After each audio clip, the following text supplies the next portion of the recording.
So Memorial Day weekend has finally come around, and so that means it's time for me to start talking about dumb summer blockbuster popcorn movies.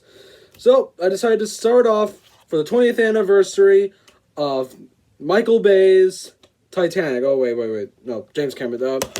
Sorry, Michael Bay's Pearl Harbor, because just to make these movies are very different.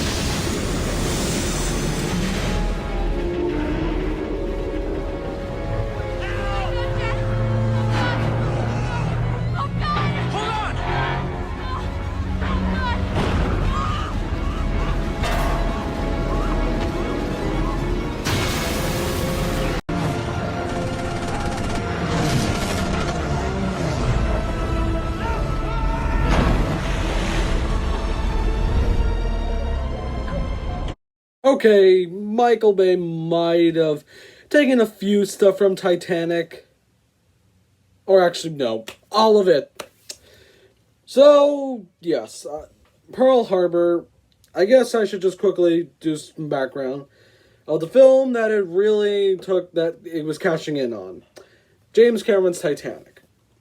Now, a lot of people say, oh, it's corny, it's has a corny song, it's overrated.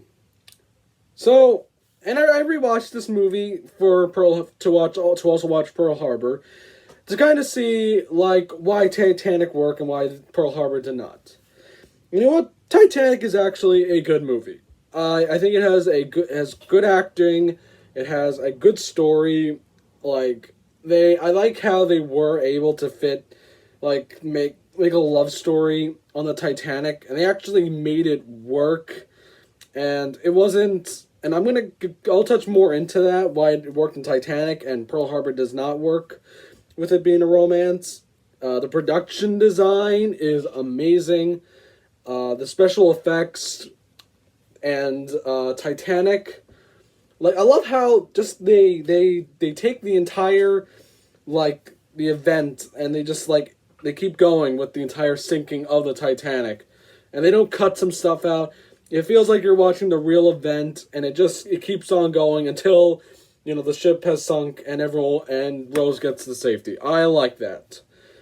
And seeing as how Titanic became the highest grossing movie for about 12 years and winning 11 awards, of course people are going to cash in on that. Because that's what Hollywood does. They always do that. Whenever there's a new big blockbuster around, they always try to cash in on the thing that makes a lot of money.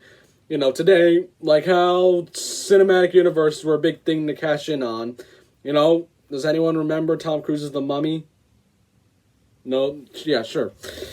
But, so, I guess I should go into Pearl Harbor. And how does Michael Bay, translate probably one of the only few times America was attacked by a country and was a pretty horrific event. And how does he tell it? Through a 3-hour romance. Well, I guess I'll just go through the entire summary of the love story before the event of Pearl Harbor.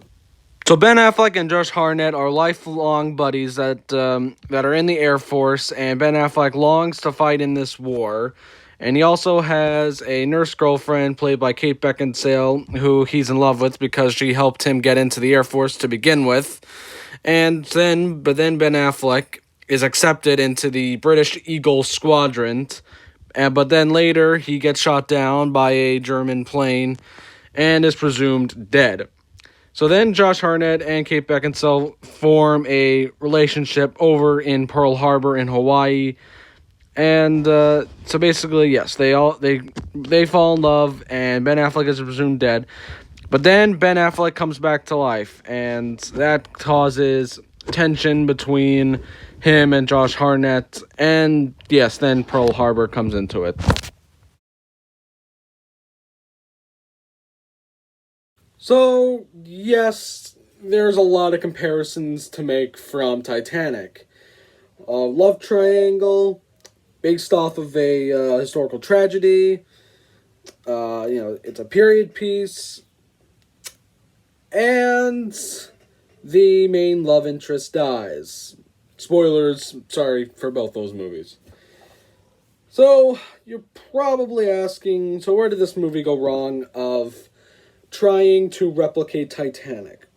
And I gotta start off with romance. This movie was not the best idea to take it in a romance direction, because, again, Pearl Harbor is just so much more than Titanic. Like, this was like a big event, like a turning point in a war that like pushed us into it.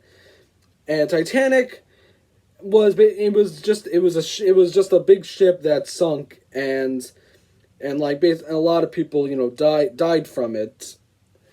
And that's really it for Titanic, and it's a good. Titanic is like, you can do so much with Titanic. I mean, just a regular big ship, and that had you can do so much, and so they picked the romance, and I think it actually worked. The romance was really more kind of like James Cameron showing how like the social class system was like back then with the wealth and the poor, and kind of like doing a commentary on it. That's kind of really what it was. And and Titanic, again, it works. Pearl Harbor, no, this movie should not have taken the romance direction. Like, this movie, like what it should have gone for, because this movie is somewhat of an ensemble, has an ensemble cast. I mean, it has Dan Aykroyd, Michael Shannon, and Jon Voight also in it. And they also just should have, like that's what it should have been about. A big ensemble cast movie with the main character. And I think he should have been the main character of this movie, and that's Cuba Gooding Jr.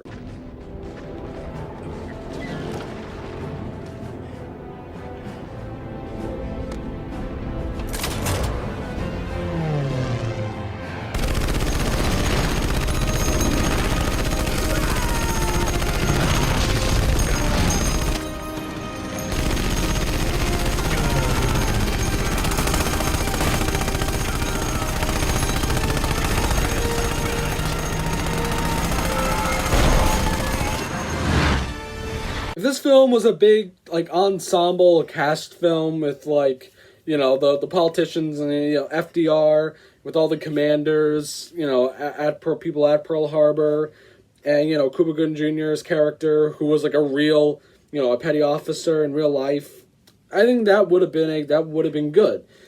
But they had to focus on a romance. And I mean, why? I feel like that would have been a good direction for the story. It would have been to see what it was like for a black man in the military back in World War II. That would have been interesting. But no, they had to go for romance. So on to my next complaint, is that it's pretty boring. I think really the first half, and that's just because it's just constantly Ben Affleck, he's just in the Britain, working for the British, and Josh Hartnett is now falls in love with Kate Beckinsale after Ben Affleck dies, and all their scenes are boring. Josh Hartnett and Kate Beckinsale, they really their chemistry is just bland, and it just turns into a Hawaii commercial. Literally, it makes you want to live in Hawaii. And I think that's, a good point by Patrick H. Willems, is that Bay hates people in his movies. That's why, in Bad Boys, Will Smith and Martin Lawrence are just complete jerks in those movies. They're just assholes. And, but in this, they're not really assholes. They're just bland. I think they're all bland. I mean, there is this one guy Grave, who basically he's the quirky one who's always stuttering. Isn't Navy always buzzing us? Shut up, Ray!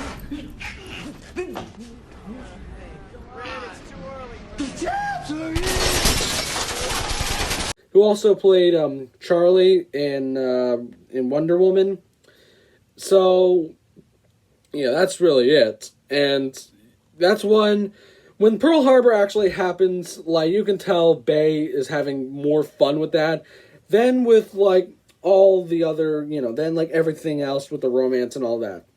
You can tell he's having fun. I mean, just look at this shot, the infamous, the famous, shot with the bomb coming down.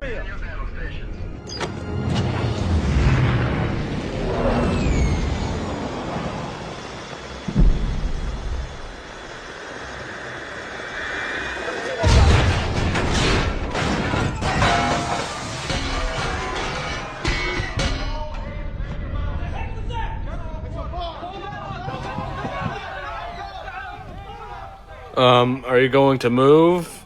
Bomb. There's a bomb right there. Son of a... Okay.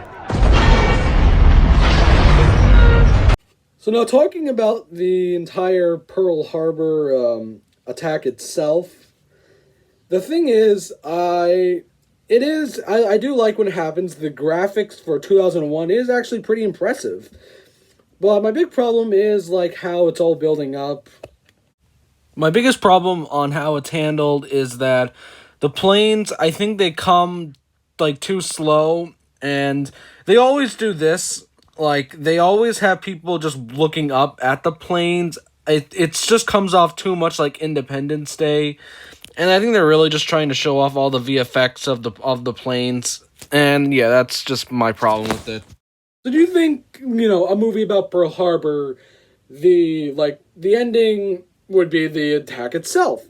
But no, because Michael Bay is like Titanic, but if we won at the end, because they literally tried to do like a victory thing by doing the famous Doolittle raid. Also, this happens in between.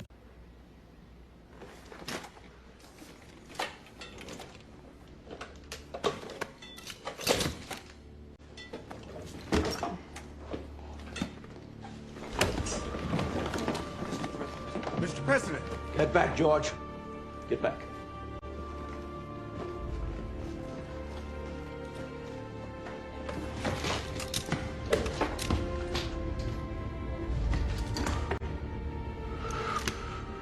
Do not tell me it can't be done.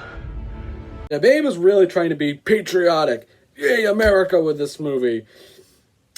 And it didn't work. I don't know, really, like, why do they have to do a Doolittle raid? I mean, you'd assume a movie about Pearl Harbor, the third act would be the attack itself, But no, like, why? The entire event itself was it was good enough for a third act, and ending with with the FDR speech, it's a fine way to end like a movie about Pearl Harbor. But I don't know. This is where the movie like loses me, because this entire scene is just kind of dull, and it's just not as good as that entire attack. Like, why did he have to top that? And I guess also just to kill off Danny. That's really why. Just to kill off Josh Hornet. So, are there any positives? Okay, yes. So, I think Bay, he's trying to be respectful to it. He's not trying to make it like his three previous films, Bad Boys, The Rock, and Armageddon. I feel like, he's trying to be respectful, but he's still disrespecting, like, with the Doolittle thing. But I still think at times, I think he is still, I think he is respectful. And I will give him that. The effects are good. I think the production design, is really good. And I like to see that Bay, this movie will go on to be, the movie that he, trying to do something different, because all those movies are just, mostly action movies, and, in this movie, It's just, like, there's not that much action in it, as much as, like, like Bad Boys 2, or any of the Transformers.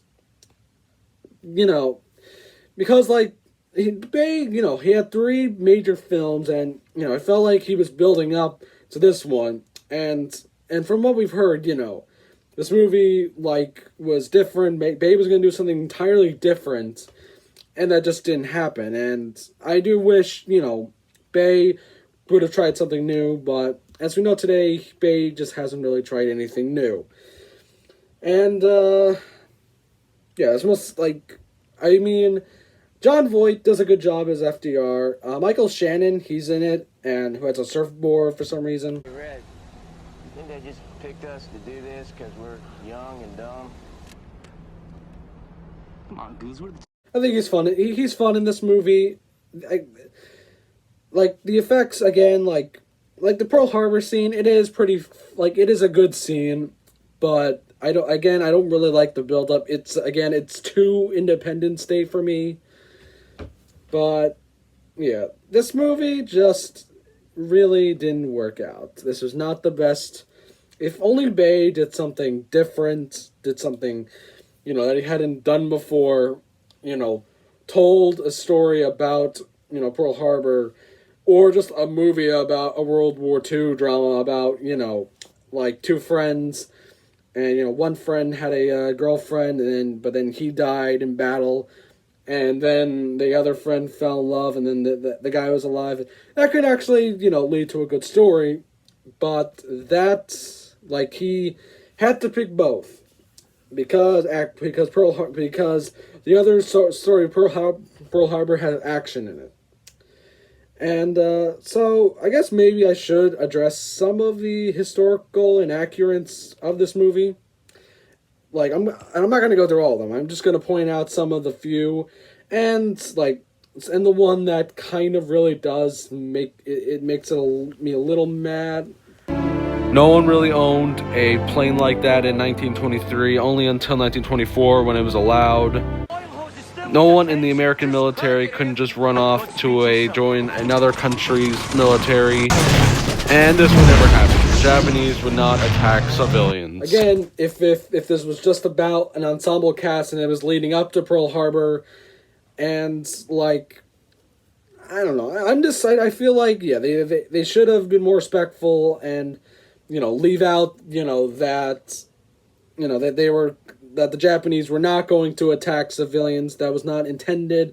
And yes, I will acknowledge, like, civilians, like, a few civilians had died, but, that was accidental.